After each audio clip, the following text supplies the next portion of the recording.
Mais dans quoi est-ce que je suis en train de me lancer? Je suis tombée sur Atlas Six. Celui que je dois faire avec mon temps d'écran. Vous l'avez peut-être compris.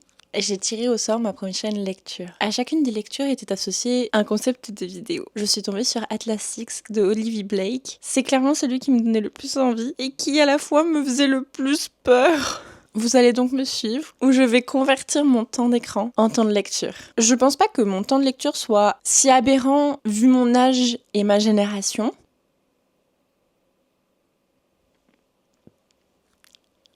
Attendez. C'est un challenge d'une semaine où je pense parvenir à finir ce livre qui fait un total de 450 pages, il me semble. Dans quoi je me suis engagée? Mais mes temps d'écran. Bon.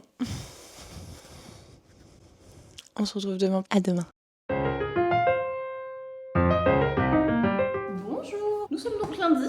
Premier jour de ce challenge. Il est 10h. J'ai avec moi Atlas Six de Olivia Blake. Je sais du livre qu'il a un gros world building, mais je ne sais rien d'autre. Donc on va commencer tranquillou ma lecture. Je vais donc prendre en référence en fait mon temps d'écran passé sur les réseaux sociaux. C'est plutôt mon temps de scrollage qui est extrême et vous le voyez à 5h pour aujourd'hui, à 5h33 pour aujourd'hui, c'est énorme. Donc c'est celui-ci sur lequel on va se caler. J'ai avec moi mon petit timer et je vais commencer à lire. C'est parti!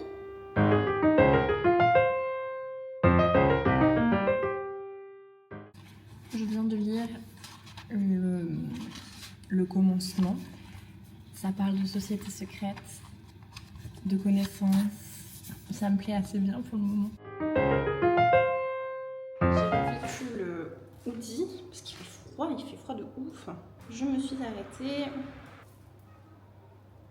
J'ai lu 2 heures à peu près. En 2 heures, j'ai avancé. Je suis rendue à bientôt la fin de la première partie. Pour le moment, on est en train de me présenter chaque personnage qui va composer cette histoire les uns après les autres. Franchement, c'est des personnages haute en couleur. Il y en a que je préfère à d'autres, mais je trouve ça plutôt cool. J'ai lu une 50aine de pages, mais voilà, une 50aine de pages. Je suis rentrée extrêmement vite dedans. En fait, je suis extrêmement curieuse, j'ai très envie de savoir la suite. J'ai déjà commencé à la noter doucement. J'ai hâte de me remettre dedans. J'avoue, par contre, j'ai vraiment très hâte de me remettre dedans.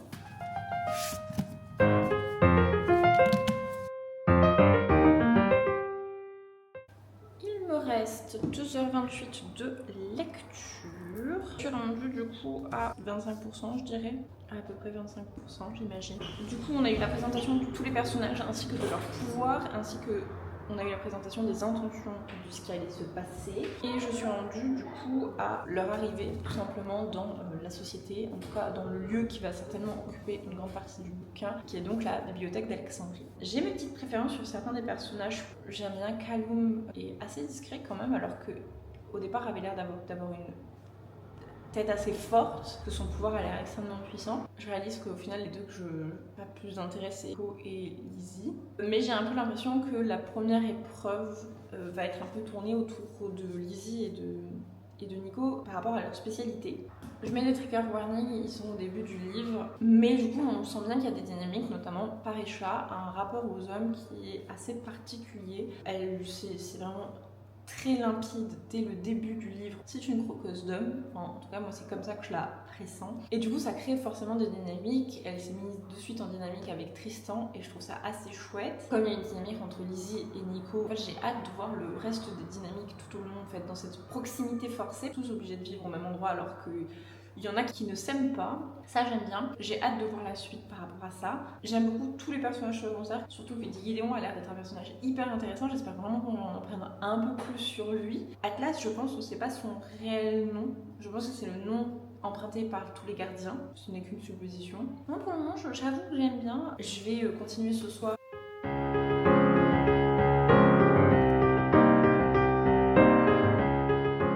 Bonjour, nous sommes mardi et aujourd'hui 4h35 de lecture à faire. Ça va se faire tranquillou, je vais m'y mettre maintenant. A Après ça, je prends le train, donc je vais en profiter dans le train, je pense, je vais pouvoir lire. Dans les jours suivants, je vais pas pouvoir continuer de lire. En fait, je vais être assez limitée en termes de temps pour la lecture. Après, vous, ça ne fait aucune différence, mais pour moi, en fait, il fallait avoir un petit trou de quelques jours. Pour vous updater ma lecture, hier j'ai fini, j'ai bien lu le nombre de temps, sauf que le minuteur, en fait la caméra s'est éteinte, j'avais plus de batterie, le minuteur n'a pas sonné, mais j'ai bien fini, j'ai même pu lire un peu plus longtemps parce que j'ai fini mon chapitre. Je suis donc rendue à la page 171, donc bientôt 200, et on s'installe un peu dans leur quotidien, donc en l'installation, le moment où ils se sont où il y a eu un peu d'action est passé, d'alliances sont en train de se former, des dynamiques de groupe sont en train d'évoluer. Mon avis sur les personnages n'a pas changé, j'adore toujours autant tous les personnages, je les trouve hyper intéressants. Mais par contre, sur mes préférés, il a beaucoup changé. Je me suis pris d'affect pour Nico, du coup Nicolas, qui de base n'était pas du tout un de mes personnages que j'aimais bien, mais j'avoue, je me suis pris beaucoup d'affect pour lui, parce que vraiment, je crois que j'adore sa relation avec Gideon. Et là, on vient enfin de voir la maman de Gideon, donc d'autant plus, j'avoue que j'aime vraiment beaucoup leur dynamique à tous les deux. Rhaena n'a pas changé, je l'aime toujours autant et j'ai vraiment hâte d'en savoir plus sur elle parce qu'elle a l'air assez intrigante. Mon avis sur Calum n'a pas trop changé, je l'aime toujours bien comme personnage, même si je sens que plus le temps passe, plus c'est lui le personnage problématique. En tout cas, c'est ce qu'on nous laisse croire au départ qu'il va être problématique. Et mon avis sur Tristan est en train d'évoluer. C'est plus du tout le personnage que j'apprécie le plus. Je trouve son pouvoir toujours aussi cool, le fait de ne pas voir les illusions. Et on comprend qu'il voit beaucoup plus de choses au fur et à mesure. Donc en vrai, son pouvoir est hyper intéressant, je le trouve trop cool. Mais c'est vrai que c'est plus du tout le personnage que j'aime bien dans cette dynamique. Là, on va arriver sur un chapitre de Rhaena, donc je vais tout simplement continuer ma lecture pendant j'aimerais bien lire 2 heures comme ça, ce serait pas trop mal. Donc je vais y mettre dessus.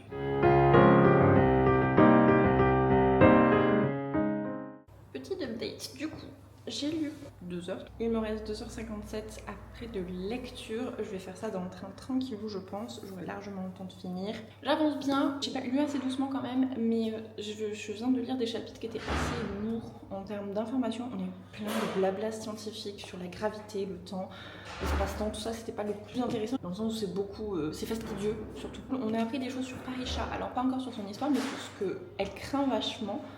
C'est hyper intéressant et on l'a mise en garde. Ça y est, potentiellement, elle sera le personnage qui est censé mourir. On a aussi appris le pouvoir de Dalton et que c'était un peu bizarre qu'il soit là en fait. Donc c'est un peu intéressant. En fait, là, il y a des couches de mystère qui s'ajoutent sur des couches de mystère. Et c'est très cool. Ce qui est intéressant, c'était un chapitre sur Tristan et comme je dis, ça reste un personnage qui est super intéressant, notamment par son pouvoir, même si c'est plus du tout un des personnages que j'apprécie dans sa construction, je dirais. Et le fait qu'il bosse avec Libby, c'est chouette parce que Elisabeth, même si c'est un personnage que je n'aime pas particulièrement, elle est quand même hyper intéressante dans ses dynamiques avec les autres, que ce soit dans sa dynamique avec Nico ou dans sa dynamique avec les filles ou celle avec Tristan, donc c'est chouette. Pour le moment, je suis rendue à tout le monde se méfie de Calum, pas étonnant, il est trop chelou. Et je crois que Calum, c'est celui où j'ai le moins de chapitres pour le moment, donc on a rarement son point de vue. Il est bizarre. Après, son pouvoir même, c'est de manipuler les gens. Extrêmement tard et je vais clairement aller me coucher.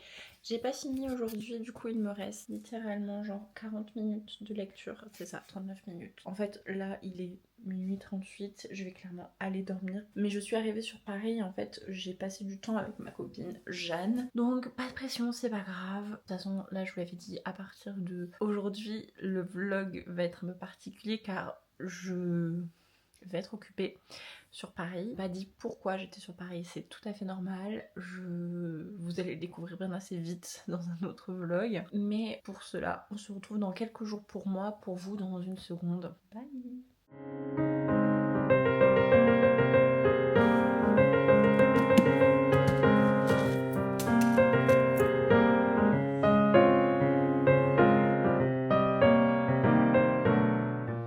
Attendez, je m'installe, on va discuter. Bonjour! Nous sommes présentement dimanche, je reprends donc le challenge et là j'ai du temps pour lire aujourd'hui donc je vais pouvoir continuer ma lecture. Je suis toujours sur la lecture d'Atlas Six. Une fois rentrée, j'ai eu fini les 40 minutes à peu près qu'il me restait du mardi. Donc pour le moment on est à jour, donc là j'entame le dimanche en termes de lecture. Aujourd'hui il n'y a pas beaucoup d'heures de lecture, c'est plutôt pas mal, je n'ai que 4 heures et quelques, 4h40. J'ai quand même bien avancé, j'en suis rendue à 3h40, donc j'ai lu 1 heure à peu près. Mais je voulais vous parler un petit peu de ma lecture avant qu'on continue. Pendant que j'étais dans le train, je suis rendue dans une nouvelle partie où tout commence à se mettre un peu en place. Donc le forum a commencé à les contacter. Ils ont eu en fait des espèces de vacances. Ils ont pu sortir de l'école pendant quelques jours. Il s'est passé plein de trucs. Donc, en fait, on a eu un passage avec Nico et son coloc. Voilà, vraiment, je suis trop contente de l'avoir pu le voir encore. Et le bruit comme quoi ils allaient devoir tuer quelqu'un dans le groupe commence à prendre vraiment de la place. Il n'y a plus que Parisha qui est au courant. Ils sont tous plus ou moins au courant maintenant. Et en fait, j'en suis arrivée à un stade où je ne sais pas lequel va mourir. C'est hyper perturbant. Je dis pas que je veux savoir, loin de là, mais j'ai mes préférés et il y en a que j'ai pas envie de voir mourir. Et en fait, il y en a que ce serait logique. Par exemple, ce serait logique qu'il tue Tristan parce qu'en effet, c'est celui qui a la magie la moins développée. Ce serait logique qu'il tue Kaloum parce que c'est celui qu'il déteste le plus. Ce serait logique qu'il tue Parisha si jamais Kaloum arrive à retourner la situation. Ce serait logique qu'il tue Libby parce que personne ne la supporte, comme ce serait logique qu'il tue Nico parce qu'ils veulent garder Libby. Vous voyez? Genre, il pleut super fort. J'espère qu'on m'entend correctement du coup malgré la... Mais du coup en fait voilà, c'est tout ça pour dire que, mis à part Rena, et encore ce serait même logique qu'il la tue parce que justement c'est la seule qui est seule, entre gros guillemets. Ils ont tous une raison de mourir en fait. Ils ont tous une raison pour ne pas être utiles au groupe ou pour être utiles au groupe. Et ça c'est fort parce que du coup, il n'y a aucune piste qui me fait penser que ce sera lui qui va être tué. J'aime bien, genre là je suis à fond parce que du coup j'ai hâte et j'ai peur pour mes personnages, j'ai peur de savoir lequel va être tué. Je suis un peu triste de pas avoir eu une scène entre Libby et Nico pendant qu'ils étaient en vacances parce qu'elle s'est disputée avec son mec et donc en fait elle allait aller voir Nico. Et au final elle n'a pas été voir Nico, elle est retournée à l'école et il s'est passé une scène et j'étais un peu en mode... Pendant tout le passage, alors je me doutais que... que Libby aimait bien Tristan. Enfin, je veux dire, une dynamique entre les duos, ceux qui sont plus ou moins attirés par l'un ou par l'autre, sont quand même assez évidentes. Mais en tout cas, ça se voyait qu'elle n'était pas totalement indifférente. Et à mon sens, pour moi, c'était plus une certaine captivation par rapport à son pouvoir. Maintenant que lui s'intéresse à elle, j'ai Nuka avec moi, juste là, vous voyez en petit coin. Donc bon, bah, pourquoi pas, hein, mais j'avoue que c'était pas le truc que je voyais. Mais c'est surtout que maintenant j'ai peur qu'à partir du moment où elle s'intéresse à Tristan, elle lâche son duo avec Nico. Et moi c'est vraiment, pour le coup, l'un de mes personnages préférés, je pense, reste quand même Nico. Donc ça m'embêterait. Et ensuite j'ai enchaîné avec la scène avec Parisha et Kaloum. Incroyable. Vraiment, cette scène était intense. Où ils se sont combattus, c'était pas un exercice mais en gros ils ont fait passer ça comme un exercice. Mais en fait c'est là où tu vois à quel point les deux pouvoirs sont à la fois tellement destructeurs et à quel point genre l'un domine l'autre constamment et ainsi de suite et ça s'alterne parce qu'en fait ça dépend du sujet sur lequel ils partent. En fait c'est fou parce que d'un coup, je sais pas si j'aime cette partie là du bouquin, là c'est très mis en avant, mais là d'un coup en fait pour Tristan, dans sa tête, il n'est obnubilé que par le sexe. Tous les passages de Tristan ne sont orientés que par rapport aux fesses. Je sais pas encore si ça aura vraiment un intérêt. Là ça a un intérêt pour le moment parce qu'on sent bien que c'est l'influence de Parisha qui fait ça. À se questionner de est-ce qu'elle a utilisé son pouvoir ou pas, qu'est-ce qui s'est passé dans sa tête. Tristan est clairement pas l'un de mes personnages préférés de toute manière, donc bon. Je vais donc continuer à lire un petit peu. Après je pense que je vais aller manger. Masque sur la tête et mon tité, je vais reprendre ma lecture tranquillou. Il me reste 3 heures. Je m'y prends vraiment tard. Donc au pire des cas, les heures que j'aurais pas faites, je vais les rattraper demain. Ça sera rajouté au compteur de demain, vu que demain je ne suis pas censée lire. On est parti.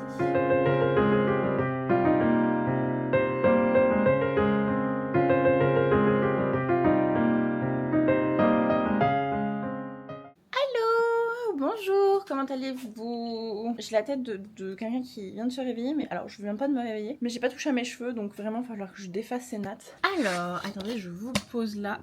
Du coup, cette tête d'endormie, c'est terrible. Je me suis levée, j'ai été travailler aujourd'hui. Nous sommes le lendemain de ce que vous avez vu normalement. Je n'ai pas fini de lire, il me reste présentement 50 minutes 40, 51 minutes 40. Hier, je m'en doutais un peu, mais je me suis en fait endormie. Et on arrive un peu dans la partie dure de l'histoire, donc je me voyais mal continuer à lire alors que je m'endormais. Où est mon livre? J'en suis rendue à 355 pages, il me reste que dalle en fait, donc clairement, peut-être qu'il sera terminé aujourd'hui, peut-être pas. Aujourd'hui, normalement, j'ai pas de temps de lecture, donc je vais rattraper le retard que j'ai pris hier en m'endormant. Là, on arrive dans le moment où tout va se démêler, plus ou moins. Tout le monde est au courant qu'ils vont devoir tuer quelqu'un pour accéder au statut d'initié. Parisha a influencé le groupe et ils viennent de décider que c'était Kaloum qu'ils allaient tuer et qui allait tuer Kaloum, parce que ça doit être un sacrifice, ça ne peut pas être juste un meurtre. Et la seule personne qui est proche de Kaloum, c'est Tristan. Donc là, je vois profiler le fait que notre victime va où être Kaloum réellement, et du coup, les dernières pages vont se concentrer sur le fait de comment Tristan va tuer Kaloum, ou Kaloum va retourner la situation et c'est Tristan notre victime, ou alors il y a un énorme plot twist et ce n'est ni l'un ni l'autre qui meurt. Je serais un peu dégoûtée que ce soit Nico ou Rena qui sont clairement pour le moment mes deux personnages que je préfère. Je pense pas que ce soit Nico parce que vraiment Nico a une histoire en background qu'on n'a pas du tout résolue dans ce tome là, donc je pense qu'il va être résolu dans le tome suivant, et autant je pense que son histoire peut être résolue sans lui, autant ça aura quand même plus de pertinence s'il est là. Donc je pense pas que ce soit lui la victime, mais ne sait-on jamais. Les relations qu'entretient Tristan sont assez spéciales, je trouve, enfin en tout cas pour moi, que ce soit par rapport à Elisabeth, je sens qu'il sait pas où c'est qu'il veut se positionner, que ce soit par rapport à Kaloum, il est pas sûr, il l'aime pas, il sait pas, en fait il est perdu, que ce soit par rapport à Parisha, pareil, il est pas sûr, il est perdu. Genre Tristan est un personnage qui est du père, et en fait dès qu'on a ces chapitres je suis du père. J'ai eu un gros moment, du coup il y a eu une dispute entre Kaloum et Kaloum, je sais même pas comment on dit, je dis Kaloum mais juste parce que ça me fait rire de dire Kaloum, mais je suis pas sûre que ça se dise comme ça. Bref, on a eu un passage entre du coup les deux avec Tristan où ils se sont disputés en réalité, et en fait genre Kaloum l'a assommé de faits théoriques. Après on a eu le passage du coup où pareil ça parlait temps, ça parlait chant, ça parlait philo et tout. J'avoue que hier soir j'étais du père, mais au secours, j'étais assommée. Je vais donc aller petit déjeuner avec le bouquin. J'arrive donc sur un passage avec Kaloum du coup qui je pense va être très intéressant, vu que ou Tristan va aller le tuer de suite, ou il va y avoir une petit moment de blablatage avant. En tout cas je suis très contente de l'avoir lu pendant ce challenge. Je l'aurais lu très rapidement et ça c'est chouette.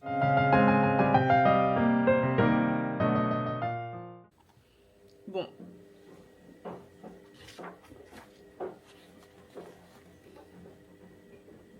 J'avais bien dit que Tristan allait tenter de tuer Kaloum. Et finalement, ça s'est retourné contre lui. À voir si c'est réellement lui qui est mort. Maintenant, pourquoi il l'a choisi lui? Parce que là, c'était même pas de l'autodéfense. Pourquoi il l'a choisi lui?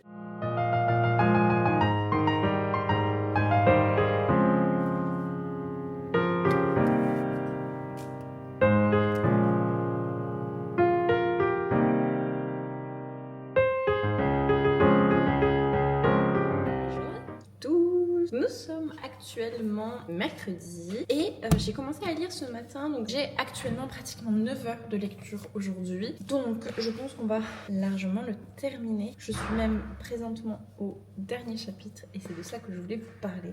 Je suis actuellement à 7h30 de lecture. On va faire abstraction du fait que ma maman fait des trous dans les murs.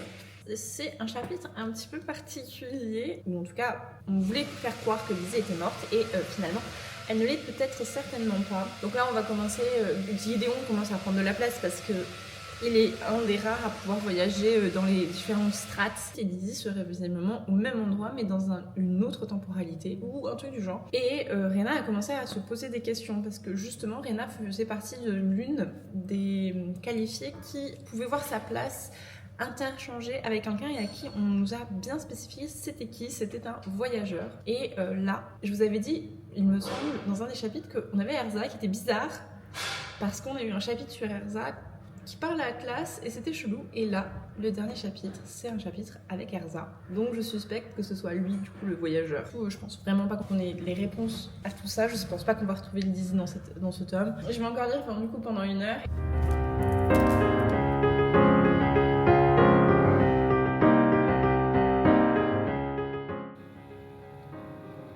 C'est lui le voyageur, j'avais raison. Il voyage dans les différentes dimensions visiblement. Il est au même moment à plusieurs endroits, à ce que je comprends. Enfin, je pense que ça doit être ça. Je vous retrouve l'après-midi, j'ai été coupée dans la matinée pour lire, donc je suis toujours à 7h06. J'ai arrêté le chrono. J'aurais pu continuer de lire toute seule. C'était ma caméra qui avait plus de batterie. Sauf que vraiment, je suis à la fin. Mais genre, quand je vous dis à la fin, je trouve ça dommage que vous ratiez le plot twist. Et en fait, il s'est passé une dinguerie avec Atlas. Genre, je finis, on en reparle et on va aller choisir du coup mes livres pour le reste de la journée.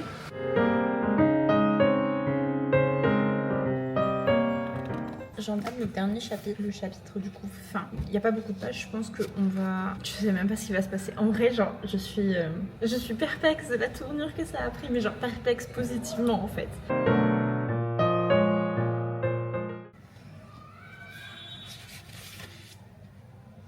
Ça y est. Je l'ai terminé. Je pense que je vous en parle quand ce serait au calme, tranquillou. Et on va partir sur une petite série de mangas. Je pense que je vais tous les descendre et je vais tous les lire, tout simplement. On enchaîne. Il me reste 5h52 de lecture. Je vais donc enchaîner avec le tome 13 de Fullmetal Alchemist. Ça y est, le tome 13 est fini. J'ai clairement traîné dans la lecture en réalité. Il me reste du coup 3h36 de lecture.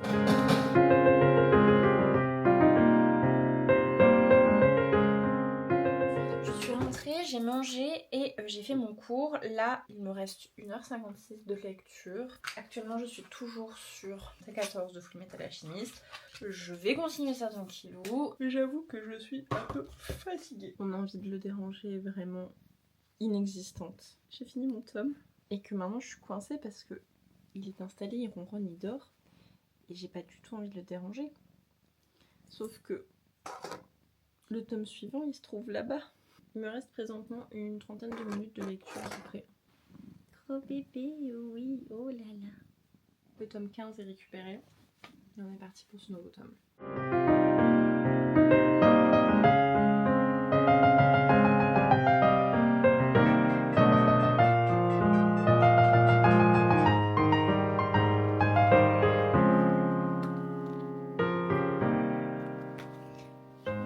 Aujourd'hui, de toute façon, j'ai fait mes heures de lecture. En sachant que c'était ma plus grosse journée aujourd'hui. À demain.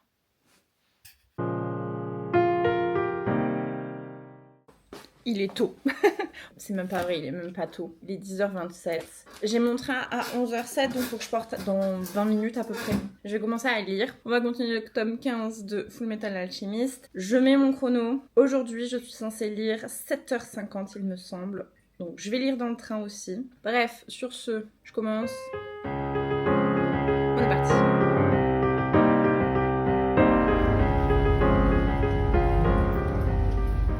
Je viens de rendre mon rendez-vous médical. Du coup, il me reste actuellement 4h53 de lecture. J'ai lu, j'avais 7h et quelques. Alors, actuellement sur ma liste de lecture, il me reste le tome 15 que je vais finir maintenant. Voilà, il me reste ça. Uniquement. Après ça, j'ai commencé à Montpellier L'Apprenti Épouvanteur, qui est donc du coup du Bayard Jeunesse. C'est une saga qui me donnait vraiment très envie, que j'ai loupé. Et donc maintenant j'ai voulu la commencer. Le problème que j'en ai, c'est que du coup je l'ai loupé quand j'étais jeune. Je sais pas encore si j'adhère très bien à la façon d'écrire, parce que du coup c'est du jeunesse. Pourtant c'est pas le premier jeunesse que je lis, mais celui-là ouais, je sens que c'est très marqué comme jeunesse. Alors à voir ce que ça donne. Je sais qu'il était sorti un film qui franchement a plutôt flop. C'est vraiment pour le coup que c'est un très bon univers jeunesse. Donc c'est vrai que ça, il m'intéresse réellement, mais est-ce que à qui il était adressé initialement va pas me déranger. On va voir. Donc j'en suis rendue déjà pratiquement 100 pages, j'en suis à 73 pages. Je vais juste finir le tome de Fullmetal Alchemist parce que je me suis arrêtée en cours de route et que j'aime pas bien, je préfère le terminer. Et ensuite, je vais me remettre à lire tranquillement celui-ci pendant les 4h53 qui me restent. Sur ce, on va y aller.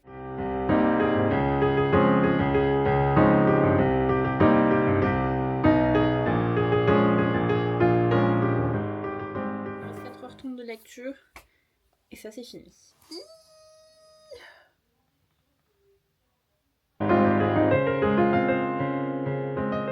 attendez, j'arrive pour discuter. J'en suis toujours rendue à ma lecture de L'apprenti épouvanteur. J'en suis plus ou moins à la moitié, on va dire. Franchement, c'est pas trop mal, c'est jeunesse, mais en vrai, j'avais peur que le jeunesse me dérange vraiment. Et pendant un moment, j'ai vraiment cru qu'il allait me déranger. Au final, là, ça va. On parle donc du métier de l'épouvanteur. Là, on nous parle de sorcières, glambins et fantômes dans ce tome-là. Je sais pas s'il va y avoir d'autres créatures au fur et à mesure. L'épouvanteur actuel prend un nouvel apprenti, qui est donc notre personnage principal, Tom, qui est le 7e fils du 7e fils. C'est visiblement la condition pour pouvoir devenir épouvanteur. On va donc suivre l'aventure de Tom pour devenir le futur épouvanteur. Là, j'en suis rendue à Tom a été crédule, après c'est un enfant de 13 ans, et a fait confiance à une jeune fille qui lui a demandé de nourrir une sorcière qui est enterrée vivante dans le jardin de l'épouvanteur pendant l'absence de l'épouvanteur. Je vous laisse imaginer le pourquoi du comment. J'avance bien, je suis dans mon lecture, je suis donc rendue à 2h38 de lecture restante. Mais avant ça, je vais vous parler d'Atlas Six. J'ai fini Atlas Six du coup hier et j'ai adoré ma lecture. Le retournement à la fin, franchement ma surprise, je m'y attendais pas du tout. Je crois que la dernière fois que je vous en avais parlé, je m'étais arrêtée au moment où Lizzie mourait, alors que c'était pas elle qui devait mourir en sacrifice pour la société. Nico et Tristan n'étaient pas super ok, en tout cas étaient persuadés que ce n'était pas elle qui était morte, mais plutôt une animation. On sait depuis le début que celui qui a le pouvoir d'animation, c'est Dalton. Et plus on avance, et plus on comprend qu'en fait, il y a vraiment un truc bizarre. Elle est certainement pas morte. Par contre, ça suffit pour la société pour compter pour le mort qu'il faut. J'avais vraiment peur qu'il tue quelqu'un, et franchement les personnages, même s'il y en a que j'aime moins, ça m'aurait fait chier qu'il y en ait un qui parte. Par contre, nouveau mystère, j'avais déduit un peu facilement que le groupe n'avait pas été fait au hasard, dans le sens où ils étaient quand même hyper complémentaires. J'entends par là que les deux physiciens, donc Nico et Lizzie, étaient complémentaires l'un avec l'autre. Il y a également le fait que Reina sert un peu de pile pour les deux, donc c'est un peu elle leur source d'énergie. Kaloum et Parecha sont hyper complémentaires dans leur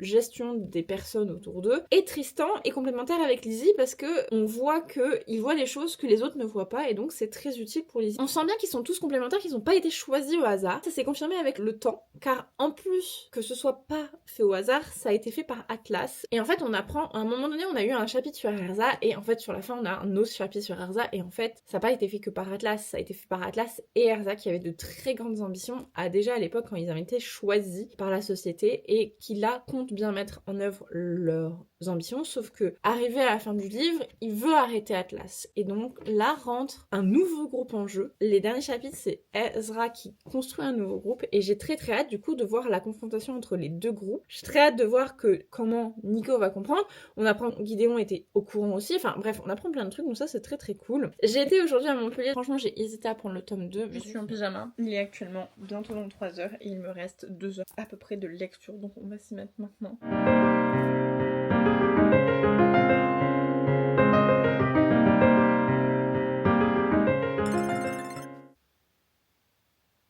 y est, c'est fini. Il ne me reste pas grand chose de mon bouquin. Je pense que je vais le terminer demain, mais là je vais aller dormir.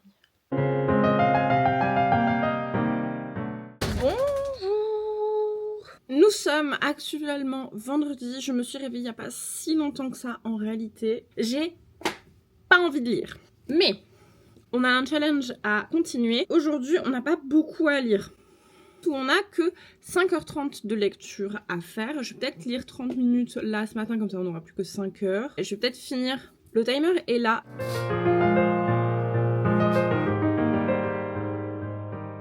Reposé là pour vous dire que j'ai fini. Franchement, j'ai bien aimé. En gros, ça fait un moment que je voulais le lire parce qu'il fait partie des catégories de livres où tout le monde a lu ça dans leur jeunesse, et je l'ai loupé moi parce que je ne lisais pas. Tout le monde en garde un très bon souvenir parce que ce sont des bonnes sagas jeunesse, et c'est clairement le genre d'univers qui au final me parle et que j'aime bien. Un peu à noter comme vous le voyez, parce qu'il y a eu des choses intéressantes. Faut savoir que j'annote mes livres par rapport à ce que j'aime bien et ce que j'aime bien, que je voudrais bien exploiter dans mon propre univers. J'avais peur au début de ma lecture que le fait que ce soit jeunesse me pose problème entre gros guillemets, et au début j'ai vraiment cru que ça allait être le cas, que j'allais lire le premier tome mais que je continuerais pas parce que vraiment ça faisait vraiment très jeunesse. Et en fait au fur et à mesure le discours est devenu quand même de plus en plus sombre, les propos ont pas du tout tout été mâché, parce qu'il y a vraiment des moments, des propos assez crus, de situations très imagées qui sont plutôt sombres en réalité. Du coup, sur la fin, j'ai plus du tout eu cette sensation que c'était du jeunesse, que ça allait être assommant que ce soit du jeunesse. J'ai vraiment bien aimé ma lecture. En tout cas, j'ai franchement un peu hâte de continuer. Bon, là, les 2 lectures que j'ai faites, je suis très contente parce que j'ai vraiment adhéré et j'ai même hâte de lire la suite. Il me reste donc 4 heures de lecture, clairement aller manger. À voir si pendant que je mange, je me prends pas un petit tome de quelque chose pour continuer à avancer de lire. Je pense le tome 17 de Dan Dan Dan.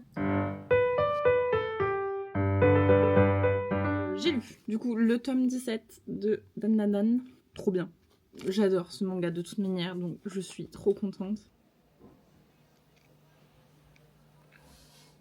Quelle serait une vidéo sans le Nuka à un moment donné qui décrète qu'il est le roi de la vidéo? Il est 22h32 et j'ai encore 3h14 de lecture à faire. Je vous laisse faire le calcul, ça passe pas. Je me suis laissée interrompre par les concepts photos d'Enhypen. Mais alors, ça m'a bouffé mon après-midi, je n'ai fait que parler de ça. Donc, je vais me remettre à lire là. En fait, je vais lire le maximum que je puisse lire sans m'endormir. Je rajouterai à demain les heures qu'il me manque.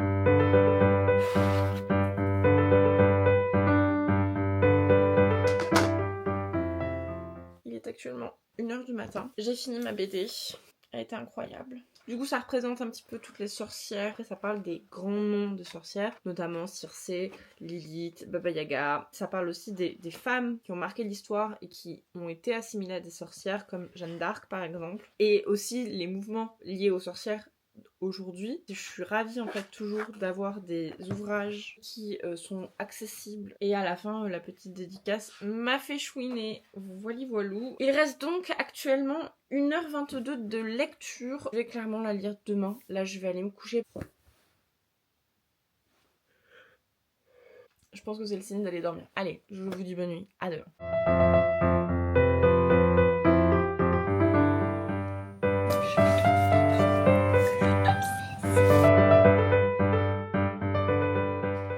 Une dizaine de minutes, oui, du timing d'hier. Je vais donc reprendre 10 minutes qui me restent Kaiju.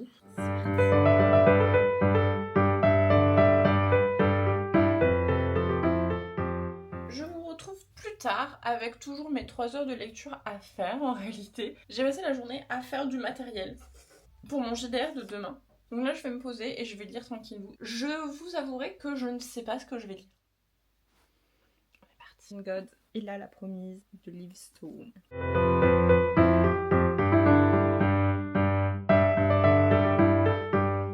Bonjour à tous! Je vous retrouve quelques jours plus tard après la fin de ce challenge pour qu'on puisse faire un tout petit bilan ensemble. Je vais pas prendre plus de temps, je ne veux pas que la vidéo soit trop longue. Je vais pas vous parler de mes lectures à proprement parler ou en tout cas de mes avis car je pense avoir assez bien détaillé pendant la vidéo les résumés et mes avis. Mais pour pouvoir faire un petit récap, j'ai quand même lu un bon paquet de bouquins. J'ai commencé avec Atlas Six que j'ai adoré, mais vraiment j'ai très hâte de lire la suite. J'ai enchaîné avec quelques tomes de Full Metal Alchemist, une série de mangas que je lis assez régulièrement. Il m'en reste plus que 2 que je n'ai toujours pas lus, j'ai très hâte de les lire. Mais franchement, j'adore cette série. J'ai ensuite entamé un roman jeunesse avec L'apprenti épouvanteur que j'ai adoré malgré mes quelques craintes au départ. J'ai également lu Les sorcières, j'ai adoré réellement. Et j'ai terminé avec 2 petits mangas, le premier étant Dan Dan Dan, le tome 17, et ensuite Kaiju, le tome 14. Franchement, au niveau du bilan, je suis plutôt fière de moi d'avoir autant lu et d'avoir autant réduit mon temps passé sur les réseaux. Je vous affiche juste ici, pendant que je parle, mon temps respectif sur les réseaux chaque jour où j'ai fait le challenge. En vrai, j'ai vraiment adoré faire ce challenge. Je trouve ça trop cool d'avoir pu me mettre un chrono. Il faut savoir que j'ai un rapport aux chiffres assez particulier. Je sais pas trop comment vous l'expliquer, mais le fait d'avoir un chronomètre, j'étais constamment là à vouloir manger le chronomètre, à vouloir faire passer le temps le plus vite possible. Donc le fait d'avoir un chronomètre m'incitait naturellement à le lancer et à me mettre à lire pour pouvoir en fait avancer simplement dans le challenge. Donc ça marche bien sur moi ce genre de petit stratagème pour naturellement lire plus. Je pense même en fait le remettre en place. Pour le moment ça n'a pas été le cas, je vais pas vous mentir, depuis que j'ai fini le challenge, mon temps de lecture a drastiquement baissé, mon temps d'écran a drastiquement remonté. Le but n'était pas de prouver que je pouvais changer mes habitudes comme ça du jour au lendemain et encore moins en une semaine. Donc je me leurrai pas dans le fait que mes routines allaient être complètement différentes en ayant fait ce challenge. Pas du tout. Ça m'a juste permis de me dire que franchement me mettre un timer de temps en temps pour pouvoir me lancer et lire un petit peu, me bloquer 1 heure voire 2 dans une journée est largement faisable et voire même facile si jamais j'ai un timer en fait. Donc c'est trop cool. J'ai adoré l'expérience vraiment et je vous le souhaite à tous d'essayer de pendant une semaine réduire votre temps d'écran et d'essayer de lire à la place ou de faire totalement autre chose, mais juste d'essayer de réduire votre temps d'écran. Le fait de scroller ne m'a absolument pas manqué dans la réalité et c'est vraiment quelque chose que j'aimerais bien instaurer plus régulièrement dans ma vie. J'espère que cette vidéo vous a plu. N'hésitez surtout pas à la partager, la liker et à me laisser un petit commentaire pour me donner votre lecture du moment par exemple. Si jamais plus de vidéos lecture vous intéressent, n'hésitez surtout pas, c'est la dernière fois que je parle ici de lecture. C'est vraiment quelque chose que j'aime bien faire, donc j'espère que ça vous plaît. Et si jamais vous retrouvez mon avis complet en thread, je vous fais des bisous et on se retrouve extrêmement vite.